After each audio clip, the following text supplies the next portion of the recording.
चक्र में घूम रहा है। तो जीव तो जानता नहीं है, जीव जानते हैं हम तो एक संसारी जीव है, पंचभौतिक शरीरधारी मैं हूं। मैं जो इससे अतीत भगवान का अविनाशी अंश हूं, ये उसका ज्ञान ही नहीं।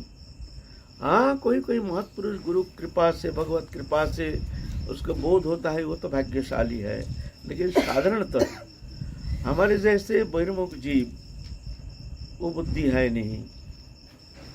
प्रकृतिस्थ होकर के, प्रकृति के गुण से प्रभावित होकर के संसार चक्र में घूम रहे हैं। भूल गए भगवान को। भगवान से हमारा नित्य, अभिन्न, अच्छेद्य, प्रियतम संबंध। लेकिन भगवान तो जानते हैं नहीं हमारे प्रिय है, हमारी सत्ता है ना। भगवान ही देखते ही नहीं। अभिमान के कारण जीव अपने को ऐसे पापी मानते हैं, दुरात्मा मानते हैं, अभिचारी, व्यभिचारी ऐसे मानते हैं। जीव सत्ता को ही अपना स्वरूप मान करके ऐसे स्थिति, ऐसे भ्रम, तो भगवान ये देखते नहीं, दोष देखते नहीं। भगवान तो जानते हैं तो मेरी माया है। दैवी जेषा गुणमयी मम माया दुरत्तया ममेवा जे प्रबद्धन्ते माया में तंग तरंती थे। ये त्रिगुणमयी माया पार लगाना जीव के सामर्थ्य है नहीं। जीव मायाधीन, भगवान मायाधीश। भगवान माया को धारण करके रखे हैं और माया जीव को धारण करके रखे हैं।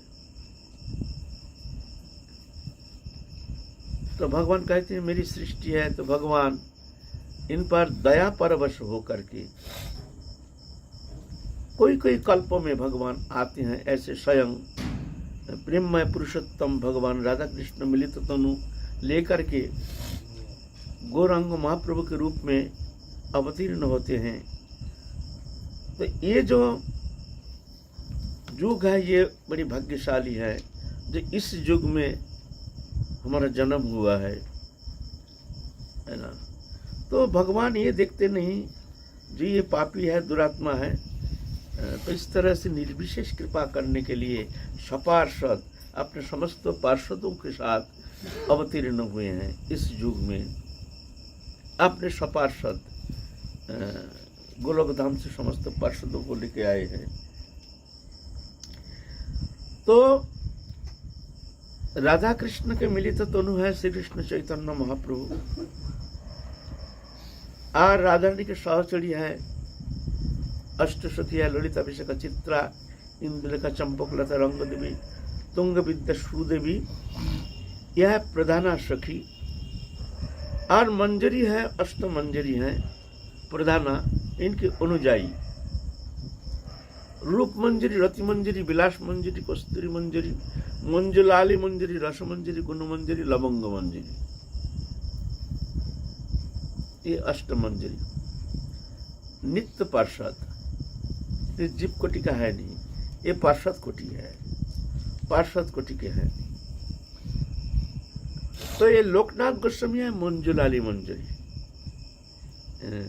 यहाँ लोकनाथ गोस्वामी रूप में आए हैं महाप्रभु के साथ धरित्री को पवित्र करने के लिए और महाप्रभु की इच्छा पूर्ति के लिए सहयोगी बन करके, सहभागी बन करके अवतीर्ण हुए हैं। साथ उम्र में 2-3 साल के बड़े हैं लोकनाथ गोस्वामी।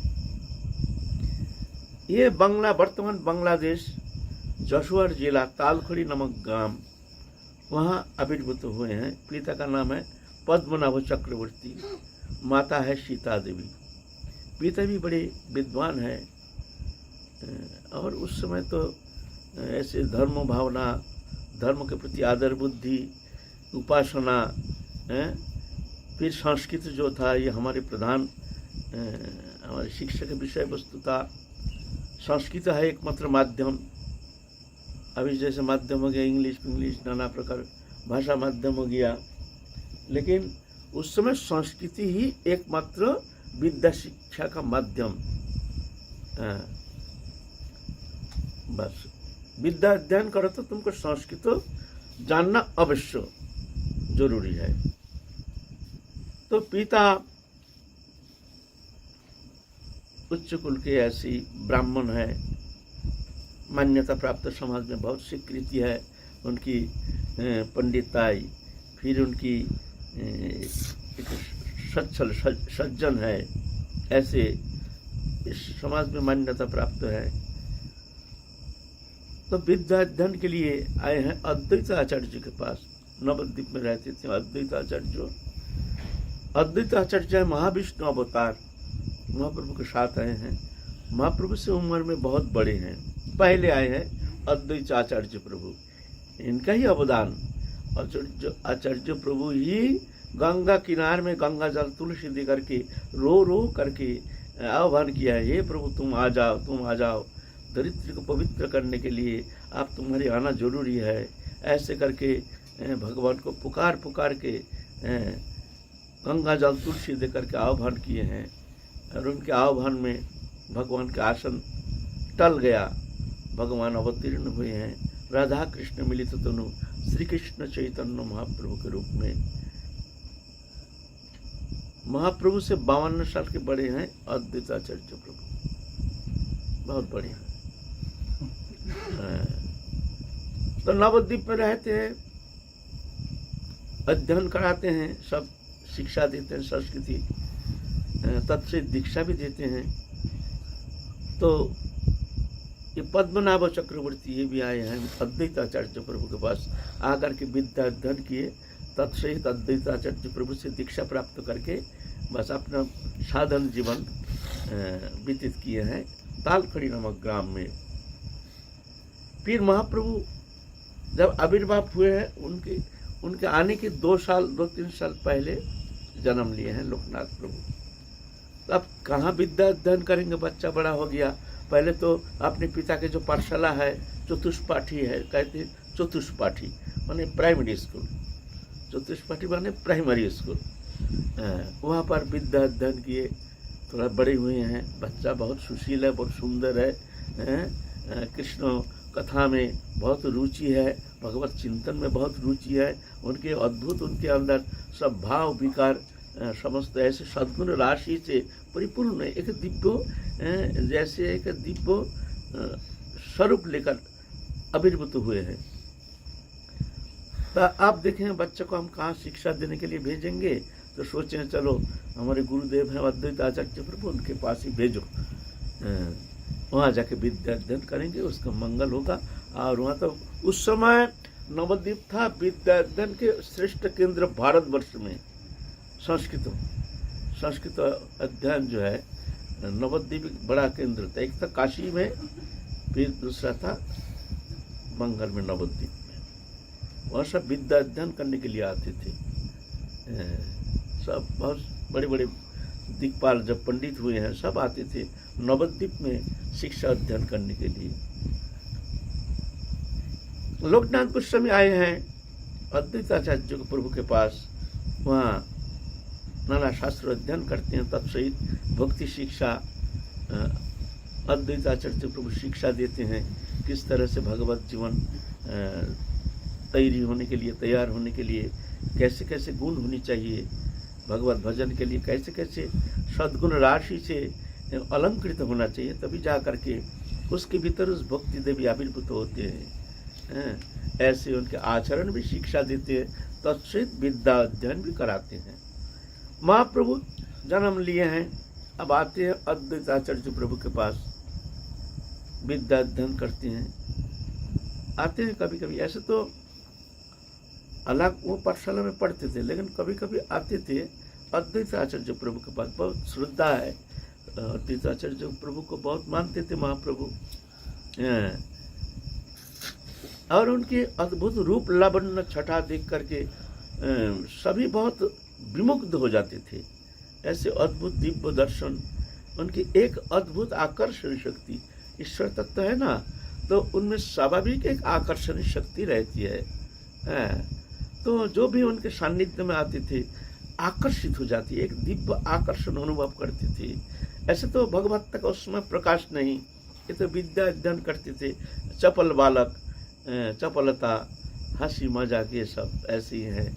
लेकिन लोकनाथ गोस्वामी बहुत प्रभावित हुए हैं महाप्रभु के साथ, महाप्रभु के संपर्क में आकर के खूब प्रभावित हुए हैं। अच्छा लगता है जब भी महाप्रभु आते हैं, गौरांग महाप्रभु, निमाई पंडित, तो उनके सानिध्य में रहना खूब अच्छा लगता था। कभी कभी जाते थे शची माता की वहाँ महाप्रभु से मिलने के लिए, तो इस तरह से बड़े आकर्षित हो गए हैं और महाप्रभु को छोड़ के जाने की इच्छा नहीं होती है। फिर जाना पड़ता है, ऐसे विद्या अध्ययन करके चले गए तालखड़ी गांव। इधर महाप्रभु तो विद्या अध्ययन पूर्ण हो गया, आप अपने को प्रचार करेंगे, संकल्प लिए है, तो उसके पहले थोड़ा प्रचार के लिए बांग्लादेश, वर्तमान जो बांग्लादेश है उस समय अखंड भारत था, तो उधर गए हैं पूर्व बंगाल में, वहाँ प्रचार के लिए, धर्म प्रचार तत्सहित संस्कृति के प्रचार करने के लिए महाप्रभु गए हैं तालखड़ी गांव उधर।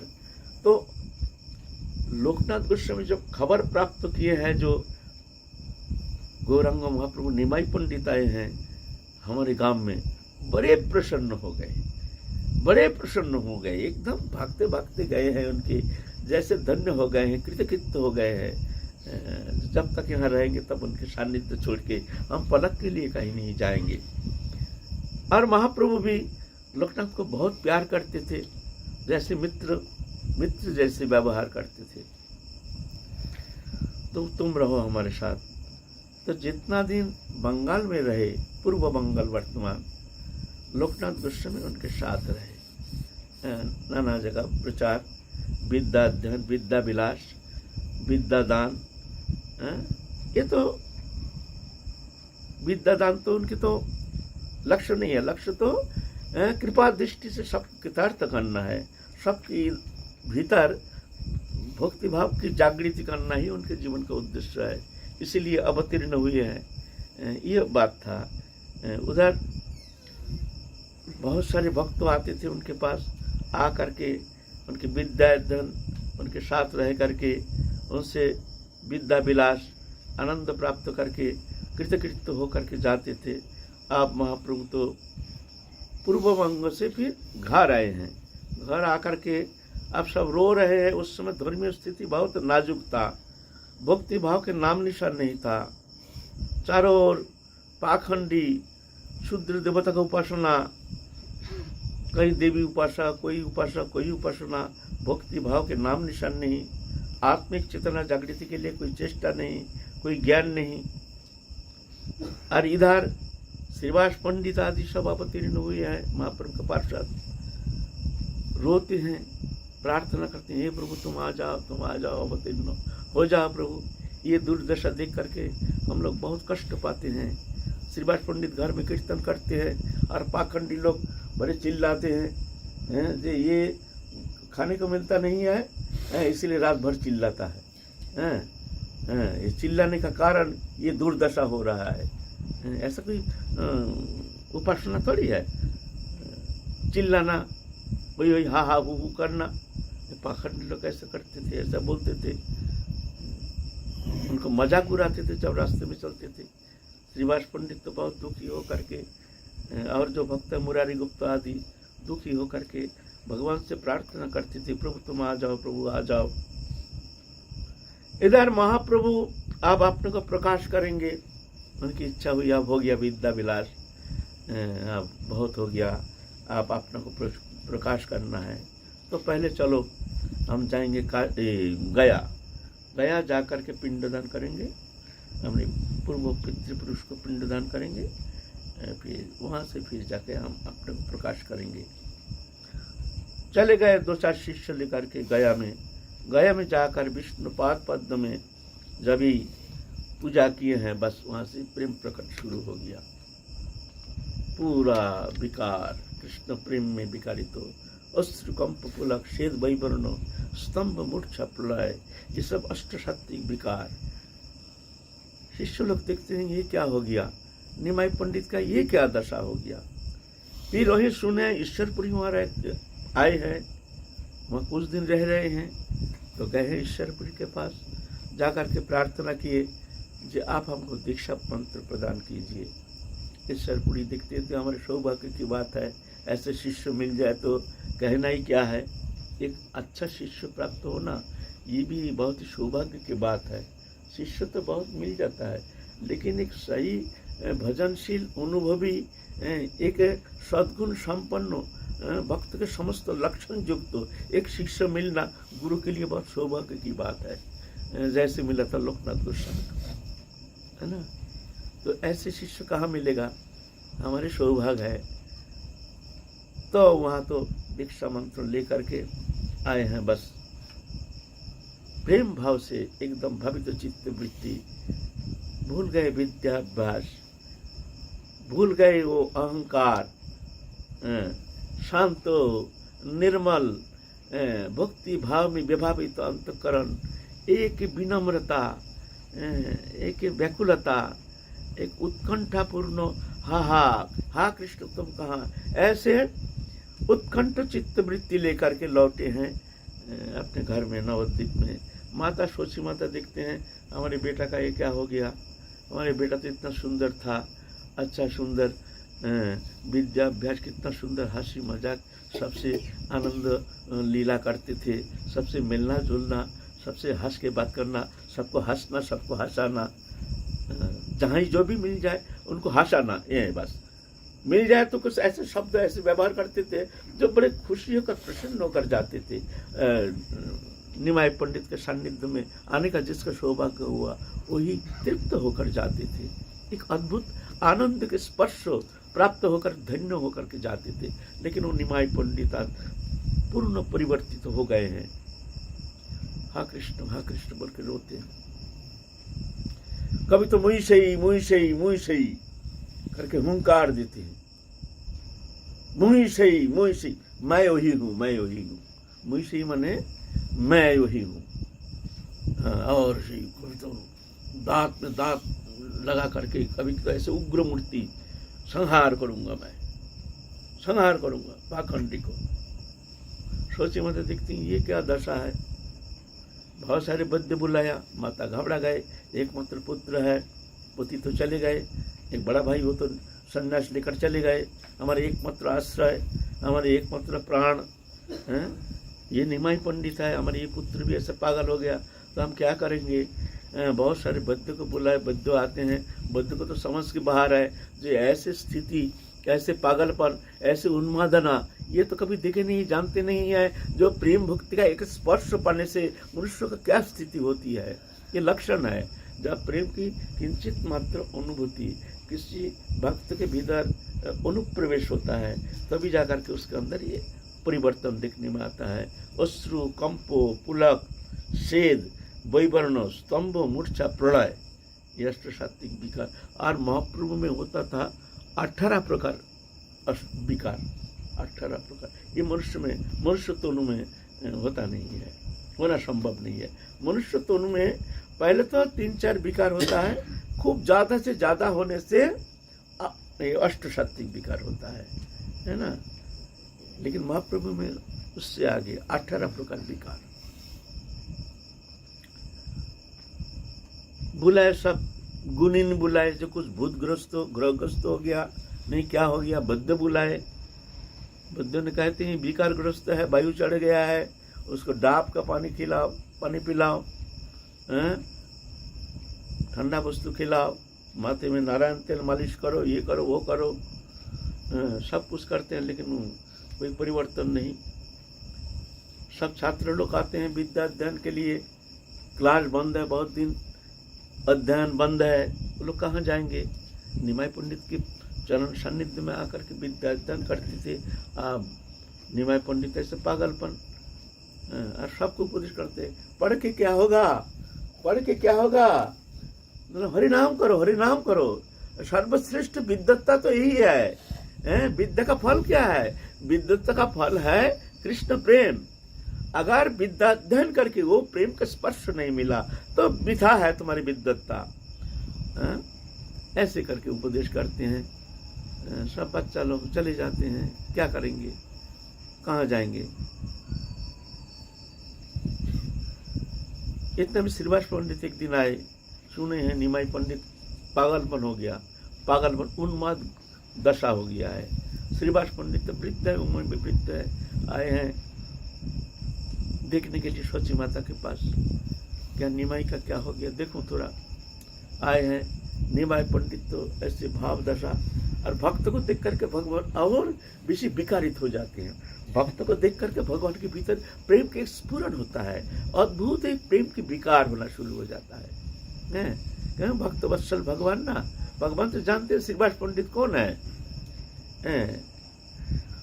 तो ऐसे अश्रुकंप पुलक श्रीवास पंडित तो देख रहे, वो तो बड़े पंडित हैं और बड़े अनुभवी हैं, वो जानते हैं प्रेम विकार क्या होता है, देख रहे हैं।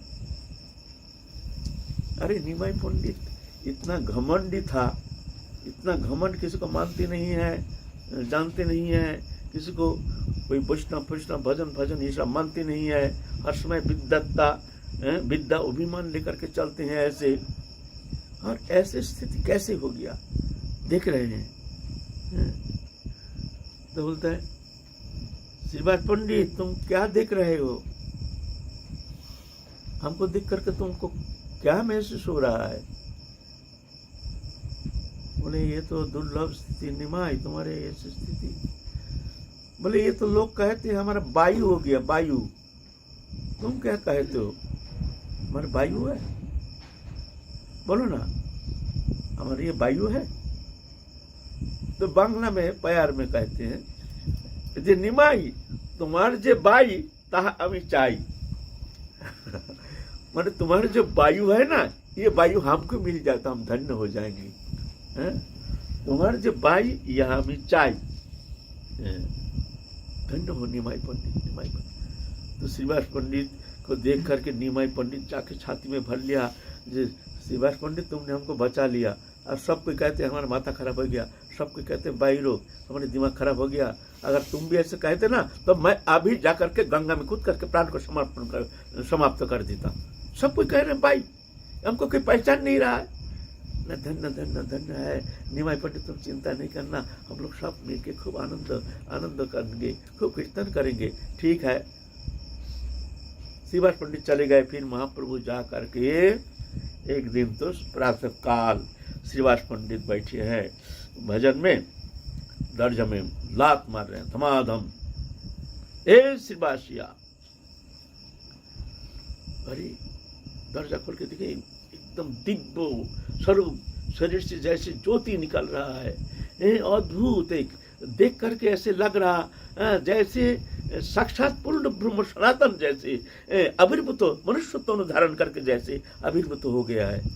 देख रहे हैं, पहचाना नहीं अभी तक हमको, अभी तक पहचाना नहीं, देख मैं कौन हूँ। तो श्रीवास पंडित आंख मूंद करके फिर देख रहे हैं, देखते हैं उनके नारायण चतुर्भुज नारायण शंख चक्र गदा पद्मधारी साक्षात पूर्ण ब्रह्म सनातन नारायण। नारायण उपासक थे ना, ऐसे रूप दर्शन करके तो फिर चरण में गिर गए, रोना शुरू कर दिए। प्रभु प्रभु इतना दिन बाद आए हो प्रभु, हम जो तुम्हारे अनुसंधान में तुम्हारे लिए हम कितना अश्रु भाए, आज हमारे अश्रु को तुम सम्मार्जन करने के लिए तुम अवतीर्ण हुए हो प्रभु। बहुत दिन बीत गया, आओ आओ प्रभु, आ जाओ बैठो। फिर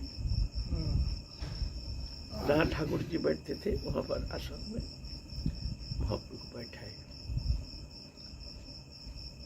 देखो मैं कौन हूं, मन में संदेह नहीं रखना, देखो मैं कौन हूं। देखते हैं ऐश्वर्य भगवान की पूर्ण ऐश्वर्य अनंत कोटि वैकुंठनाथ साक्षात नारायण पूर्ण ब्रह्म सनातन बैठे हैं, शंख चक्र गदा पद्मधारी, चारों ओर चतुष्सन सनक सनंद सनातन सनत कुमार आदि विराजमान है। जाओ बुलाओ सबको, सबको बुलाओ, उनको मुकुंद को बुलाओ, श्रीधर को बुलाओ, सब जितना पार्षद आए थे मोहम्मद जानते हैं ना, बुलाओ एक एक करके बुलाओ। देखो मैं कौन हूँ, मन में संदेह नहीं रखना। सब आए हैं, एक एक करके बुलाते हैं। 24 प्रहर महाप्रभु महाप्रकाश में थे, 24 प्रहर।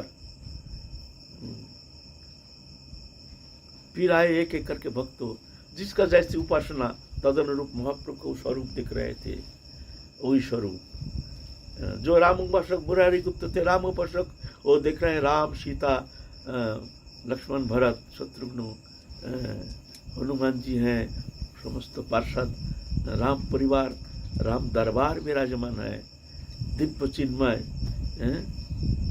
राम जी के स्वरूप दिख रहे हैं।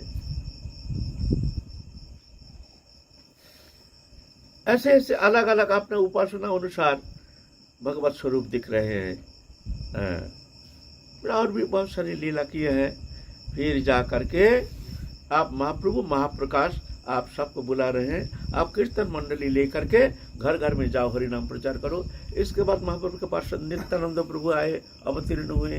पहले तो ब्रजधाम में थे, जब तक महाप्रभु प्रकाश नहीं करते तब तक हम आएंगे नहीं, ऐसे भावना लेकर नित्यानंद प्रभु तो वृंदावन में थे। अब जान गए हैं जो साक्षात पूर्ण ब्रह्म सनातन राधा कृष्ण मिलित तो दोनों हमारे भैया कन्हैया अब प्रकाश हो गए हैं, नित्यानंद प्रभु आए हैं।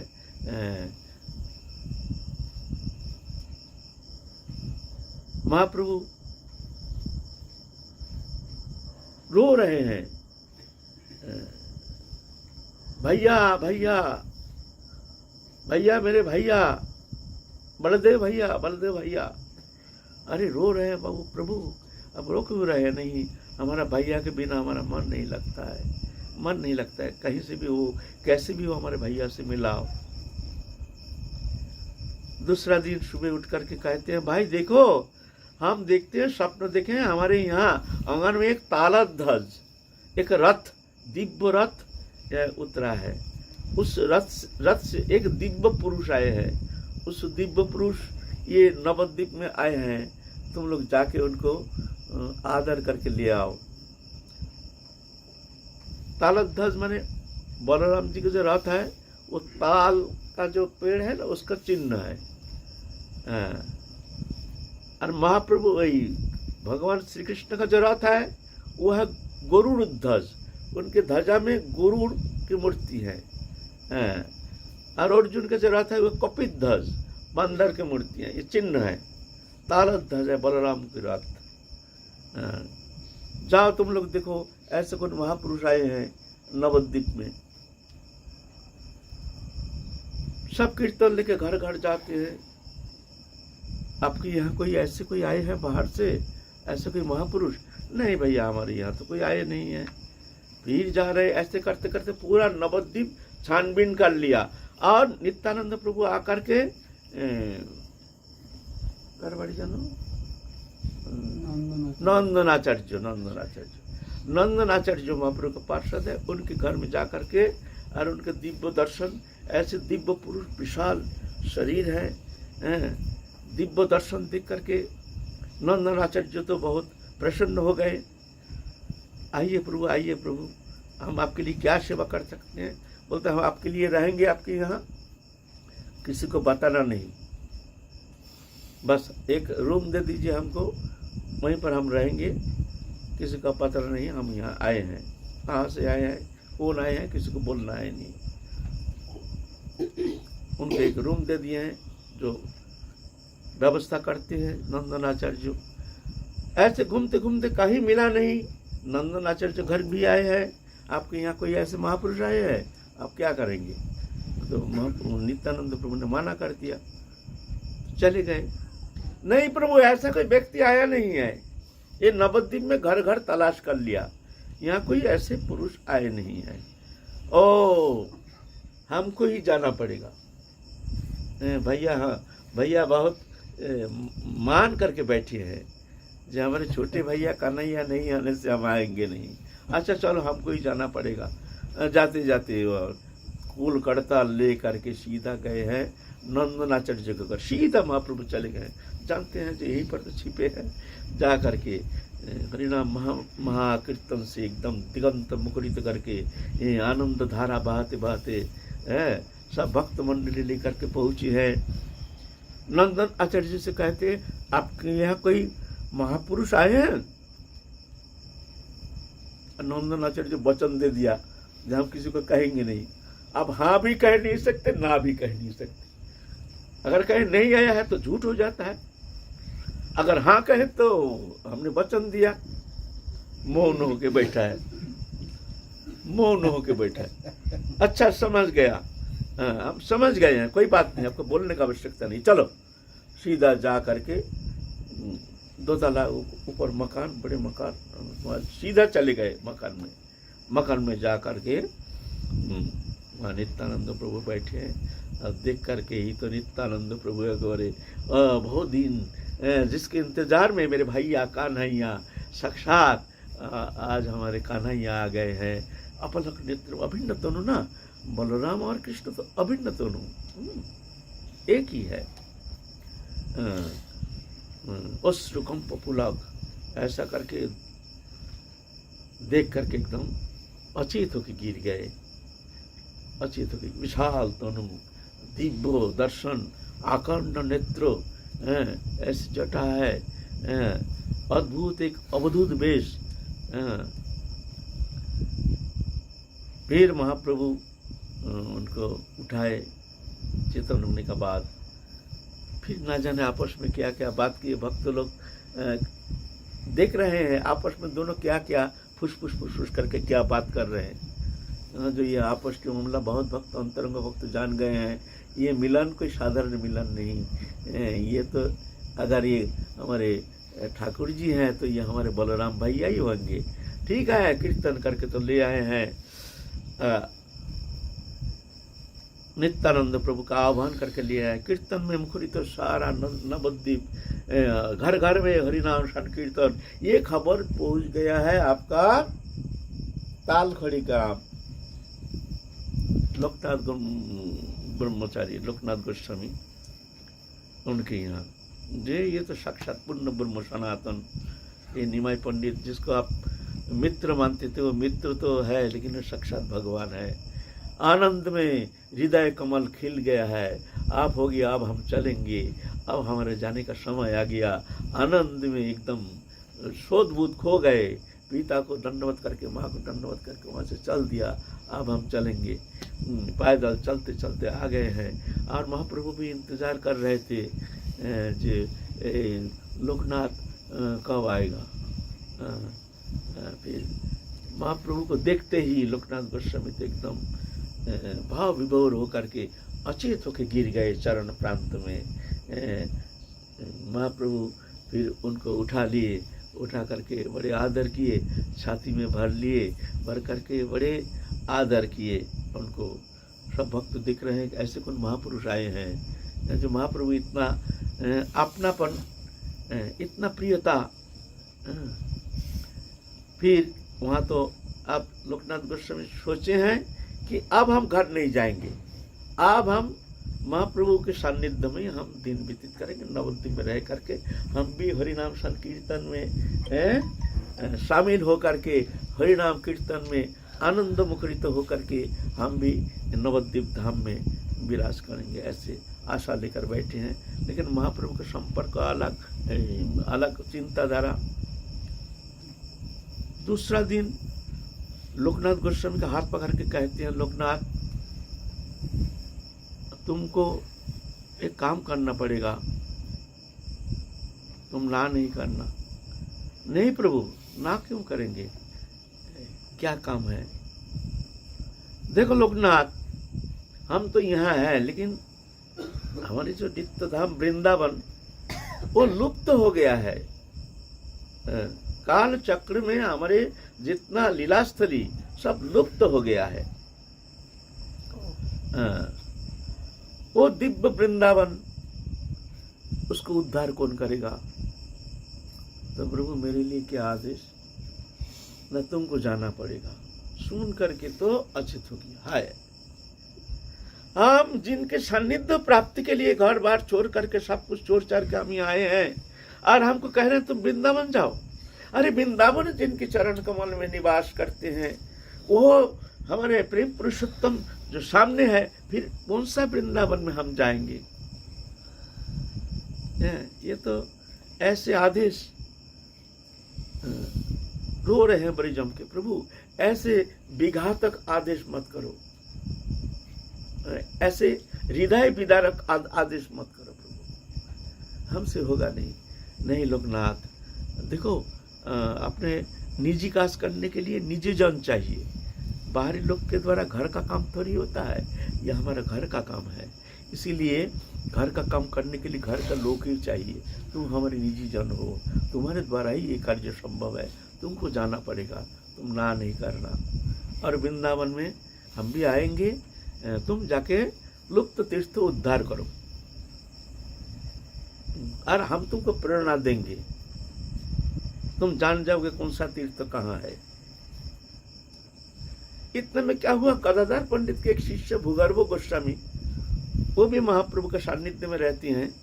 उनके मन में बहुत इच्छा थी, हम भी वृंदावन में जा करके सुने हैं दिव्य वृंदावन, शरद ऋतु विद्यमान, ऐसे राधा कृष्ण नित्य बिहार भूमि, अपराकृत चिन्मय वृंदावन धाम।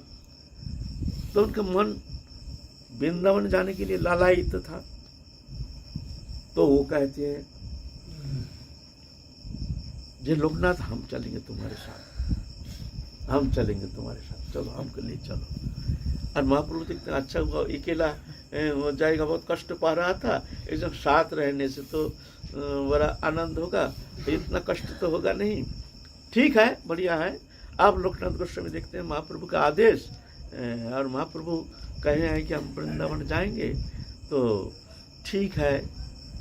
बड़े कष्ट से महाप्रभु से विदाई लेकर के वृंदावन कर चल दिए हैं। उस समय तो रास्ता घाट तो ऐसा ही था, कोई वाहन नहीं था, जान वाहन नहीं था, पैदल ही जाना पड़ता था। कोई तीर्थ पर्यटन करने के लिए जाते थे, सब पैदल ही जाते थे, कोई साधन रास्ता घाट कुछ नहीं था। रास्ता ऐसे पगडंडी रास्ता ऐसे ही था, जो अभी का जैसे बड़ी सड़क विशाल 6 लाइन के ये सब थोड़ी था उस समय। बड़े कष्ट से तीर्थ पर्यटन करना, वृंदावन आना, माने जान की बाजी लगा करके जाना पड़ता था, जंगल मंगल कहीं से कैसे जाना पड़ता था। फिर भूगर्भ गोस्वामी और लोकनाथ गोस्वामी दोनों वृंदावन चल दिए। रास्ते में जितना तीर्थ है गया गए, गया से गए हैं काशी बुड़ी दर्शन किए, काशी बुड़ी से फिर वृंदावन आए। वृंदावन आकर के जंगल जंगल, उस समय रूप सनातन आदि सब गए नहीं है। रूप सनातन आदि जो है ना, सारे का रूप सनातन, भट्ट रघुनाथ, श्रीजीव, गोपाल भट्ट आदि, जो कृष्णदास कविराज गोस्वामी आदि जो हैं, ये गए नहीं उस समय, एकदम अकेला। और जंगल जंगल, पूरा वृंदावन जंगल है। लुप्त तीर्थ उद्धार करना उतना सहज है। फिर भी जंगल में घूमते घूमते जहाँ जहाँ जो जो तीर्थ ध्यान किए, भगवान से प्रार्थना किए राधा रानी से, हे राधा रानी तुम स्फुरित हो जाओ, तुम बता दो कौन सा तीर्थ कहाँ है, तुम बताओ। ऐसे राधा रानी प्रेरणा दिए हैं, स्वप्न में बताए हैं, ये तीर्थ यहाँ है, ये तीर्थ यहाँ है, ये तीर्थ यहाँ है। इस तरह से भूगर्भ गोस्वामी और लोकनाथ गोस्वामी मिलकर के ऐसे तीर्थ उद्धार कार्य में लिप्त रहे। फिर जा कर के बहुत दिन रहे वृंदावन में, बड़ी कष्ट, वहाँ तो खाने का पीने का रहने का कोई व्यवस्था नहीं, और महात्यागी, त्याग की कोई ठिकाना नहीं, कोई रहने का स्थान नहीं, स्थान बनाए नहीं। कभी कोई वृक्ष के नीचे जंगल में, कभी तो कहीं, कभी तो कहीं, कभी तो भिक्षा, कभी तो उपवास, कभी तो जमुना पानी पी करके दिन व्यतीत करना, और कभी तो थोड़ा माधुकरी वृत्ति मथुरा में। इस तरह से दिन व्यतीत किए और तीर्थ उद्धार कार्य में रत रहे। इतना में खबर आया है, खबर मिला है, बहुत सारे आते हैं ना तीर्थ पर्यटन करने के लिए, जो महाप्रभु दक्षिण भारत गए हैं। तो सुन करके पागल जैसे हो गए, चल दिए दक्षिण भारत। भूगर्भ गोस्वामी और लोकनाथ गोस्वामी, बताओ दक्षिण भारत ऐसे कहाँ ढूंढ गई? कोई छोटी सी जगह है क्या दक्षिण भारत जो वहां जाने से मिल जाएगा? लेकिन पागल उन्मत्त प्राय हो गया, महाप्रभु से मिलना है, अब प्राण धारण करना कठिन हो गया। एक बार उनके एक झलक उनके सान्निध्य प्राप्त करके हम जीवन को धन्य करेंगे। उन्मत्त प्राय होकर के चल दिए हैं दक्षिण भारत की ओर, और ऐसे ही जंगल मंगल ऐसे ही तो घूमते घूमते भाई ऐसा थोड़ी मिलता है। हैरान हो करके बहुत दिन ऐसे दक्षिण भारत घूम करके हैरान होकर के पागल प्राय हो करके अब क्या करूं, महाप्रभु तो मिले नहीं। श्रांत क्लांत दुखी विषादित मृत प्राय, महाप्रभु मिले नहीं, कितना कष्ट हो। इधर आए हैं वृंदावन लौट के, यहाँ के सुनते हैं जब महाप्रभु वृंदावन आए थे, आकर के फिर चले भी गए। लो हाय हाय, हम लोग वृंदावन, हम अगर वृंदावन रहते तो दर्शन मिलता। हम गए दक्षिण भारत उनको ढूंढने, और महाप्रभु आकर के वृंदावन में आकर के चले भी गए। इतना दुर्भागा जीवात्मा। तो आत्महत्या करने के संकल्प कर लिए, ये जीवन रखेंगे नहीं। बहुत दुखी हो गए। दूसरा तंद्रा जैसे आ गई। इतने साक्षात महाप्रभु आए, छाती में लगाए। साक्षात महाप्रभु, लोकनाथ तुम इतना विचलित मत हो, हम तुम्हारे साथ हैं, हम तुम्हारे साथ रहेंगे, तुम ऐसे व्याकुलित नहीं होना, तुम चिंता नहीं करना, हम तुम्हारे हर समय तुम्हारे साथ है, तुम्हारे साथ रहेंगे, तुम जाओ, तुम प्रेम से रहो वृंदावन में। तो वहां से महाप्रभु का स्पर्श पा करके महाप्रभु ऐसे शक्ति संचार किए जो उनके भीतर की जो ग्लानि, भीतर की जो उत्कंठा व्याकुलता, असहनीय एक अंतर्दाह, इससे मुक्त हो गए हैं। महाप्रभु की कृपा से शांत हो गए हैं। ये शक्ति प्रभु ने दे दिया, नहीं तो जीना तो मुश्किल है, चलना मुश्किल है, मनुष्य में इतना शक्ति कहाँ है। तो प्रभु कृपा करके ये शक्ति संचार करते हैं। ऐसे शक्ति संचार किए जिससे उनके शोक संतप्त हृदय को थोड़ा शांत करने में समर्थ होकर के फिर लौट गए वृंदावन। लुप्त तीर्थ उद्धार कर रहे हैं। इधर क्या हुआ, रूप सनातन आदि एक एक करके सब वृंदावन में आए हैं, उनसे मिले हैं लोकनाथ गोस्वामी से। लोकनाथ गोस्वामी विराजमान है ओमराई ग्राम, छाता के पास ओमराई नामक गांव, वहाँ जंगल में रहते हैं, भजन करते हैं। तो उनके मन में इच्छा हुई कि एक विग्रह होता तो हम विग्रह सेवा करते। विग्रह बिना मन लगता नहीं है। तो एक दिन एक वृद्ध राधा कृष्ण सुंदर दिव्य विग्रह लेकर के आए हैं उनके पास। कहते बाबा हम वृद्ध हो गए हैं, ये विग्रह सेवा हमसे होता नहीं, आप इनको रख लीजिए। तो विग्रह देख करके एकदम हृदय खिल गया, एकदम बिल्कुल है। जहाँ तो आशा किया है जो ऐसे हमको एक विग्रह मिल जाए जंगल में, कम से कम ठाकुर जी को देख करके मन की ग्लानि, मन की जो दुख संतप्त हृदय को हम शांत करने में समर्थ हो जाएंगे उनको देख करके। ठीक है, दे करके वृद्ध हवा देखते, अरे वो कहाँ गया, यहाँ आए थे वो कहाँ गया, जंगल है कोई नहीं है, लेकिन वो गया कहाँ, पर चिंता करने लगे। फिर थोड़ा तंद्रा जैसे आई तो वृद्ध कहते हैं मैं हूँ, तुम्हारे राधा विनोद मैं ही हूँ। राधा विनोद, विग्रह का नाम राधा विनोद, मैं राधा विनोद हूँ, मैं ही तुमको ये विग्रह दिया, तुम चिंता नहीं करना, हम तुम्हारे साथ हैं। विग्रह तो दिया भाई, अब सेवा कैसे होगी भाई? सेवा करने के लिए चाहिए ना, सब भोग लगाना चाहिए, बर्तन चाहिए, कुछ रहने का रखने के लिए कोई मंदिर चाहिए, बर्तन उर्तन चाहिए, कुछ चाहिए। सेवा ऐसी होती है। अभी चिंता आ गई मन में, जब मैं क्या करूं, लेकिन क्या करेंगे, वृक्ष का जो गड्ढा है ना भीतर में, वहीं पर भिक्षक कोटर में रखते हैं ठाकुर जी को।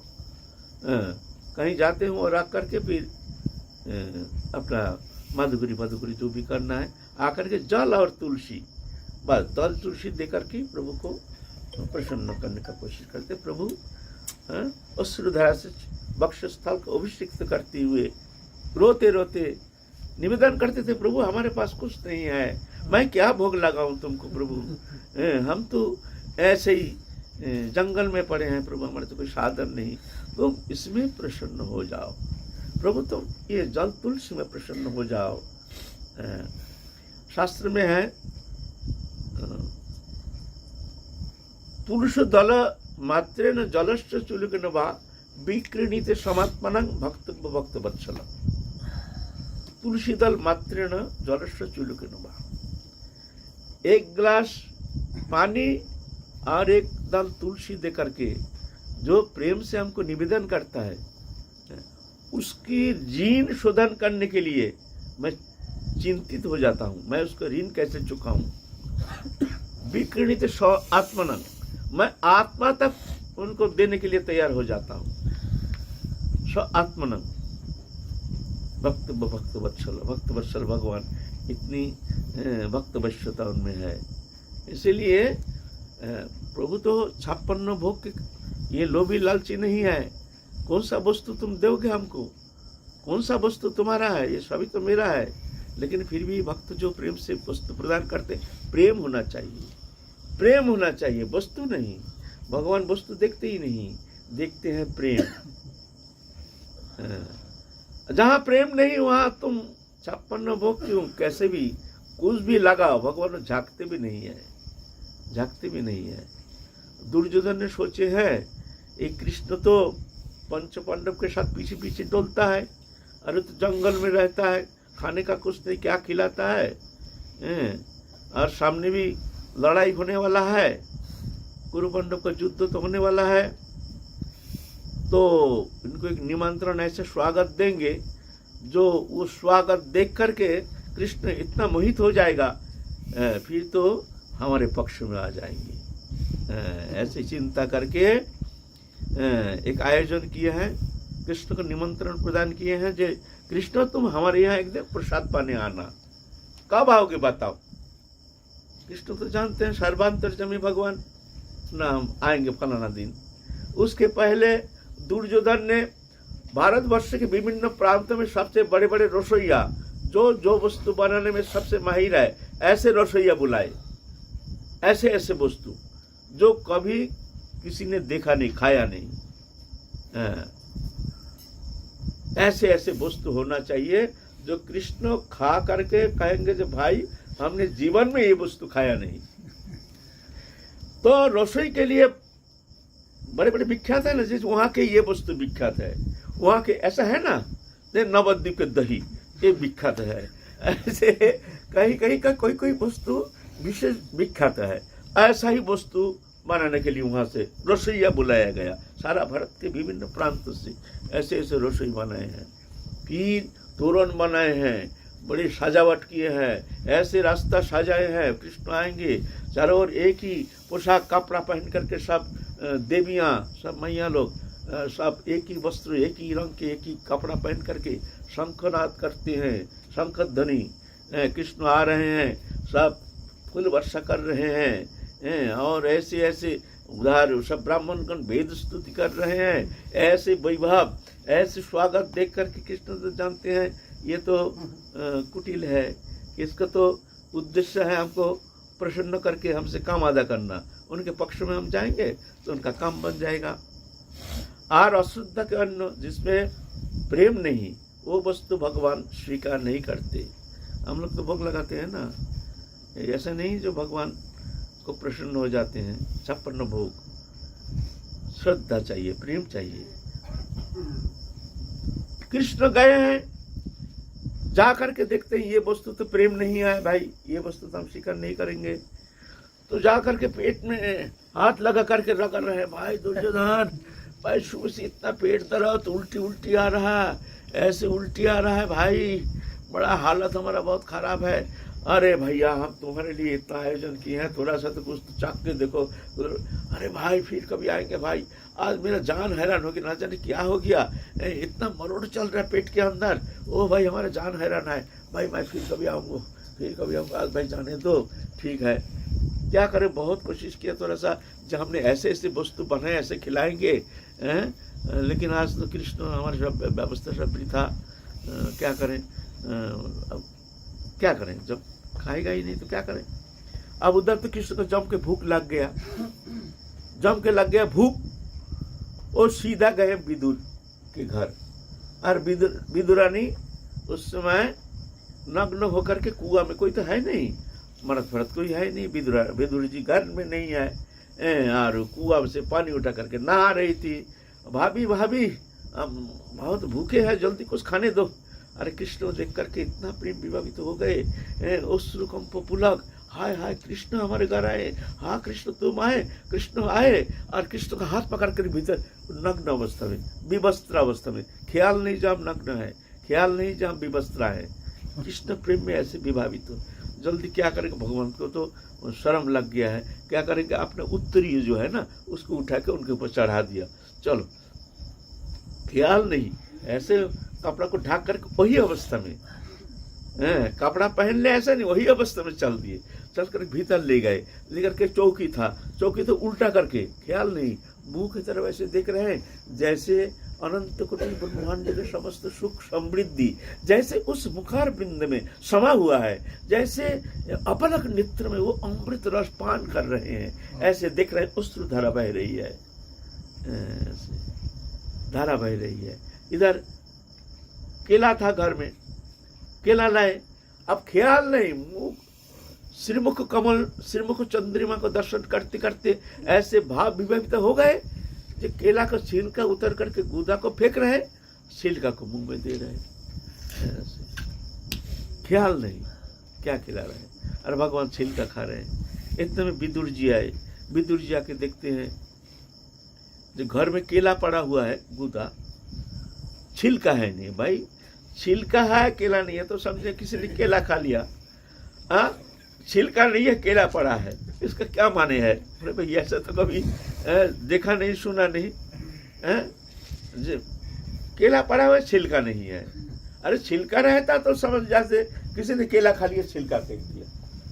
जा करके वो अद्भुत दृश्य देख रहे हैं, अर्ध नग्न अवस्था में विदुरानी श्री मुख चंद्रिमा को दर्शन कर रहे हैं, विमुक्त चित्त होकर के वो अमृत रस आस्वादन कर रहे हैं, और उस हृदय से वक्ष स्थल को अभिषिक्त कर रहे हैं विदुरानी। अरे अरे अरे सत्यानाश करके तुमने क्या किया, छिलका खिला दिया ठाकुर जी को, छिलका खिला दिया। ये तुम्हें तो होश आ गया, अरे तही तो हमने तो छिलका खिला रहे हैं, और रोना शुरू कर दिए। बैठो बैठो ठाकुर जी बैठो बैठो। मैं बोलते नहीं भाभी अब खूब हो गया, हम तृप्त हो गया, ऐसे अमृतमय वस्तु तो हमने जीवन में कभी खाया नहीं, ऐसे अमृत स्वाद, ऐसे स्वादिष्ट वस्तु हमने कभी खाया नहीं, आज खा के हम पूर्ण तृप्त हो गया। तो भगवान ऐसे हैं, भगवान के भोग ऐसे लगता है ना, प्रेम से, है ना। अच्छा ठीक है, आज तो देरी हो गया, आज तो और बात बहुत है। लोकनाथ को स्वामी की है या पूरा ही कर? पूरा होगा नहीं, और काल करेंगे। अब ये सुहागरा बज रहा है, अभी देखो ऐसा कथा होती नहीं है, कथा का एक भाव धारा है, बटाबट बटाबट करके समाप्त। कम हमको काल क्या असुविधा है, कल हमको तो बोलना ही है, सत्संग करना है, हमको तो सत्संग ही करना है ना, तो क्या फर्क पड़ता है।